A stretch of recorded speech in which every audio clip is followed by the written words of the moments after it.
റളിയല്ലാഹു അൻഹുവിന്റെ ചരിത്രവും വേറൊന്നായിരുന്നില്ല. സഹോദരങ്ങളെ, ഞാനും നിങ്ങളും സ്വർഗം ആഗ്രഹിക്കുന്നു. അമ്മാർ റളിയല്ലാഹു അൻഹുവിന് റബ്ബിന്റെ മുമ്പിൽ ആവശ്യപ്പെടാൻ ദേഹത്തുള്ള പാടുകളുണ്ട്. ബിലാൽ റളിയല്ലാഹു അൻഹുവിന് റബ്ബിന്റെ മുമ്പിൽ കാണിച്ചു കൊടുക്കാൻ മർദ്ദനത്തിന്റെ പാടുകളുണ്ട്. എനിക്കും നിങ്ങൾക്കും സ്വർഗം നേടാൻ എന്തുണ്ട്? ഈത്തപ്പനയുടെ മുകളിൽ കയറി നിന്നുകൊണ്ട് യജമാനു വേണ്ടി ഈത്തപ്പഴം പറിച്ചെടുക്കുന്ന ഘട്ടത്തിലാണ് താഴെ നിന്ന് സംസാരം കേൾക്കുന്നത് മഹാനായ ബിലാൽ റളിയല്ലാഹു അൻഹു. മുഹമ്മദ് എന്നൊരു മനുഷ്യൻ വന്നിട്ടുണ്ട്, അള്ളാഹുവിനെ മാത്രമേ ആരാധിക്കാവൂ എന്ന് പഠിപ്പിക്കുന്നു. നാം ഇതുവരെ ആരാധിച്ചുകൊണ്ടിരുന്ന ബിംബങ്ങളെയൊക്കെ കൈവിടണമെന്നാണ് പറയുന്നത്. കൂടുതൽ അന്വേഷിച്ച് നടക്കാതെ കേട്ട മാത്രയിൽ തന്നെ മഹാനായ ബിലാൽ റളിയല്ലാഹു അൻഹു സത്യസന്ദേശം സ്വീകരിക്കുന്നു.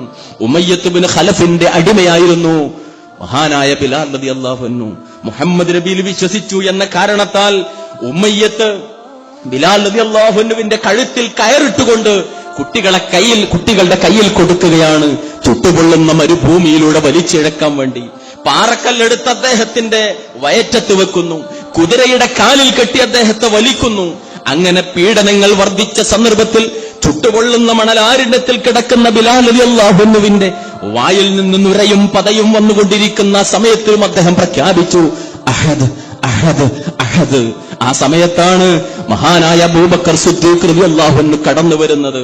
ഉമയ്യത്ത് ബിൻ ഖലഫിന്റെ മുഖത്ത് നോക്കി അബൂബക്കർ റളിയല്ലാഹു അൻഹു ചോദിച്ചു, ഉമയ്യത്തെ, അള്ളാഹുവിനെ മാത്രമേ ആരാധിക്കാവൂ എന്ന് പ്രഖ്യാപിച്ചതിന്റെ പേരിൽ എന്തിനാണ് ഈ മനുഷ്യനെ താങ്കൾ ഇങ്ങനെ പീഡിപ്പിക്കുന്നത്?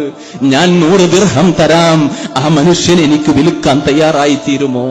ഉമയ്യത്ത് പുച്ഛഭാവത്തോടുകൂടി ചോദിച്ചു, അബൂബക്കർ, എന്തിനാണ് താങ്കളുടെ ദിർഹം നഷ്ടപ്പെടുത്തുന്നത്? ജീവച്ഛവമായി കിടക്കുന്ന ഈ മനുഷ്യന് വേണ്ടി. മഹാനായ അബൂബക്കർ സിദ്ദീഖ് റളിയല്ലാഹു അൻഹു താൻ ഉൾക്കൊണ്ട ലാ ഇലാഹ ഇല്ലല്ലാഹ് പ്രഖ്യാപിച്ചതിനാലാണ് ഈ പച്ചയായ മനുഷ്യൻ പീഡിപ്പിക്കപ്പെടുന്നത് എന്ന കാരണത്താൽ അദ്ദേഹത്തെ വില കൊടുത്ത് വാങ്ങുകയാണ്. വീട്ടിലേക്ക് കൊണ്ടുപോയി ശുശ്രൂഷ നടത്തുന്നു.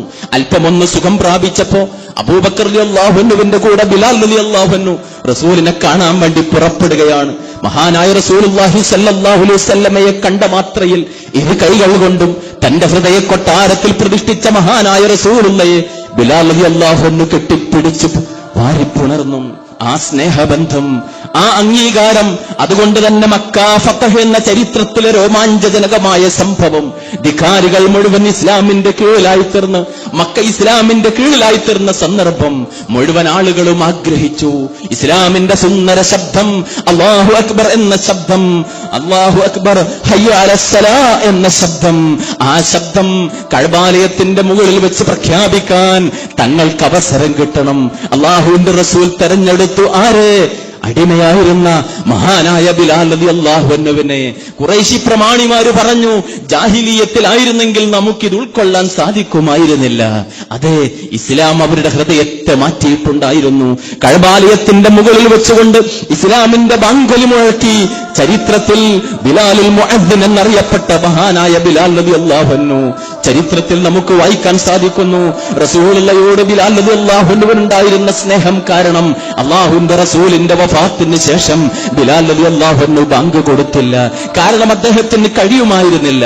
ഉമർ റളിയല്ലാഹു അൻഹുവിന്റെ ഖിലാഫത്തിന്റെ കാലഘട്ടത്തിൽ ഖലീഫയായ ഉമർ റളിയല്ലാഹു അൻഹു ബിലാൽ റളിയല്ലാഹു അൻഹുവിനെ വിളിച്ചുകൊണ്ട് നിർബന്ധപൂർവ്വം ആവശ്യപ്പെട്ടു, ഞാൻ ആഗ്രഹിക്കുന്ന പ്രവാചകന്റെ കാലത്തെ ആ ശബ്ദം ഒന്ന് കേൾക്കാൻ, ഞങ്ങൾക്ക് വേണ്ടി ഒന്ന് ബാങ്കുലി മുഴക്കണം. മഹാനായ ബിലാൽ റളിയല്ലാഹു അൻഹു അതാ ബാങ്ക് കൊടുക്കാൻ ആരംഭിച്ചു. അമീറുൽ മുഅ്മിനീന്റെ കൽപ്പനയാണ്, അല്ലാഹു അക്ബർ അല്ലാഹു അക്ബർ അഷ്ഹദു അല്ലാ ഇലാഹ ഇല്ലല്ലാഹ് വ അഷ്ഹദു അന്ന മുഹമ്മദൻ വ അഷ്ഹദു അന്ന കഴിഞ്ഞ് മുഹമ്മദ് എന്ന വാക്ക് പറഞ്ഞപ്പോഴേക്കും തൊണ്ടയിടറിപ്പോയ, തുടർന്ന് വാക്കുകൾ മൂന്നിക്കാൻ പ്രയാസപ്പെട്ടു പോയ മഹാനായ ബിലാൽ റളിയല്ലാഹു അൻഹു, അതെ അതെ, ബിലാലിന്റെ ചെളിപ്പടികൾ, ബിലാലിന്റെ കാലൊച്ച സ്വർഗത്തിൽ വെച്ച് കേൾക്കാൻ എനിക്ക് സാധിച്ചു എന്ന് പ്രഖ്യാപിച്ച മഹാനായ റസൂലുള്ളാഹി സ്വല്ലല്ലാഹു അലൈഹി വസല്ലം. സഹോദരങ്ങളെ, ആ ബിലാൽ റളിയല്ലാഹു അൻഹുവിന് വേണ്ടി അല്ലാഹു ഒരുക്കി വെച്ച സ്വർഗമാണ് ഞാനും നിങ്ങളും ആഗ്രഹിക്കുന്നത്. നാം എന്ത് നേടി ഈ മാർഗത്തിൽ? നാം എന്ത് സഹിച്ചു ഈ മാർഗത്തിൽ?